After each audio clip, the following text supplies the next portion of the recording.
finding a mentor. It's finding someone who's gone before you, who knows what they're doing, and who you can get access to and look to emulate.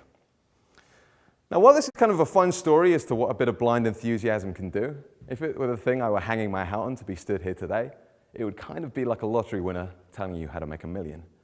It's not necessarily replicable. Go down to your garage, make a phone call to a prospective mentor, and it'll all happen. However, I've had a really deep fascination with understanding why what I did worked and how you could actually make it replicable. I have friends, I have a brother, I have family members who I'd love to be able to share a strategy with. And so over the last few months, I've really sat down and I've thought, how could someone set about making this an inevitable journey? And I've tried to piece this together and make it as close to inevitable as you possibly could. I've been working on this for quite a while, and we're going to be going through a very, very practical set of steps today. A friend jokingly said that me having not gone to university, this is my dissertation. This is my last 4 or 5 years of work, so I'm going to be sharing all of it with you. Now, before I just crack into it, I'd love to thank Anthony for the opportunity to be here today. I've been watching 21 convention videos for God knows how long, 3, 4, 5 years, and they've really helped me. So the opportunity to be here and actually giving something back is a real honor, it's a real privilege, and it's great to be here with you guys today. Now, the 1 year that I did in school at 17, I studied philosophy. And the one thing I learned, or one of the things that I learned there, was the importance of beginning by defining your terms. So to begin in laying out my argument today, I would firstly like to define the word mentor. The title of this speech is How to Find a Mentor in Business. And when we say mentor, what really do we mean?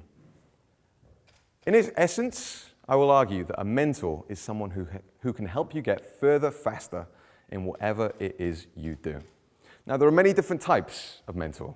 There are mentors that you can come along to an event like this and learn from for 3 days. There are mentors that you can pay to coach you on an ongoing basis. There are mentors at school. There are mentors in your family. The type of mentor that I'm specifically focusing on for this talk today is the type that you can go and work for. And the reason for this is twofold. Firstly, it's the one that's really within your control. As a young person, if you're looking to get entrepreneurial, you don't necessarily pick your teachers. You didn't pick your parents. The only thing that's really within your control is picking who you go and work for and who you surround yourself with. And the second,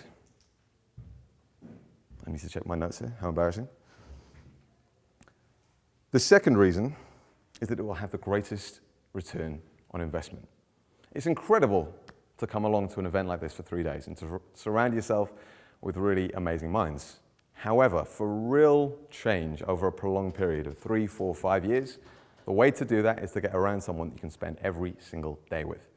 And without being a weird, creepy stalker, I think the only real way to do that is to begin working with someone.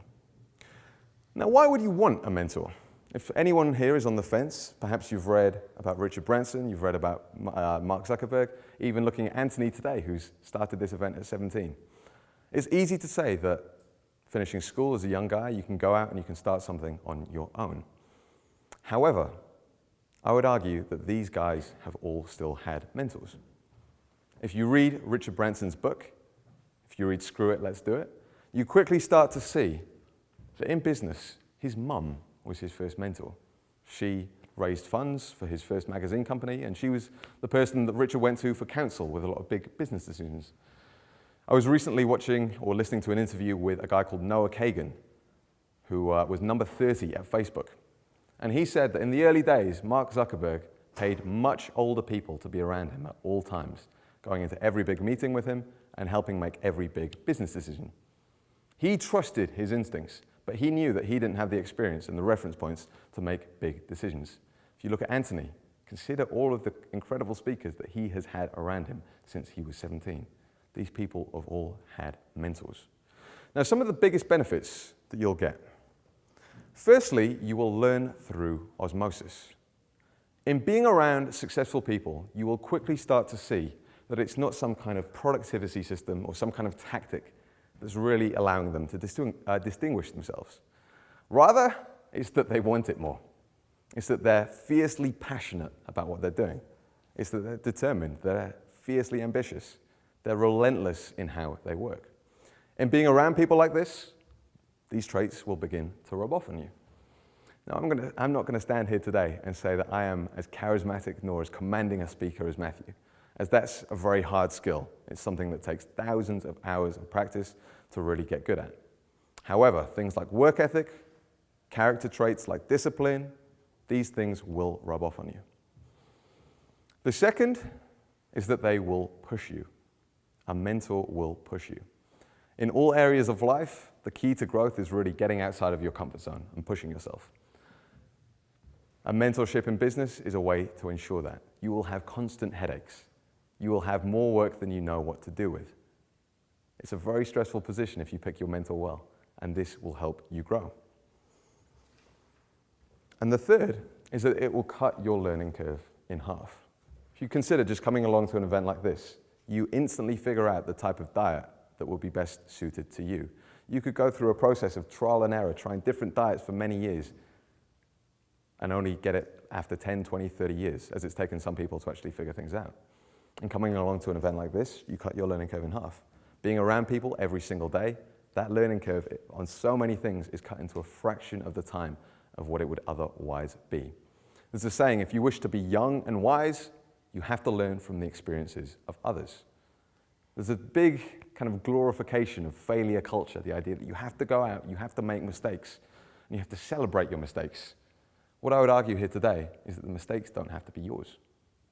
You can learn and observe others making their mistakes. A problem with the word mentor is that it leads people to think about the relationship in far too formal of terms. People hear mentor and they picture some kind of real-life Mr. Miyagi, someone who they live with and someone who is just completely devoted to their success 24 hours a day. They wake up, wax on, wax off, do this, do that, eat this, eat that. And that's not really what I'm talking about here. I'm talking about surrounding yourself with someone, getting close, intimate access, and being able to observe someone in their element. The second word I'd like to define for my title is the word find. I've titled this speech, How to Find a Mentor, as it's really the language that people are using to think about this problem. You'll see it if you look up the Google search terms, How to Find a Mentor. Matthew's book, the book that went on to become a New York Times bestseller, Get the Guy, Dating Advice to Show Women How to Go and Get Their Ideal Guy, was broken up into 3 simple steps.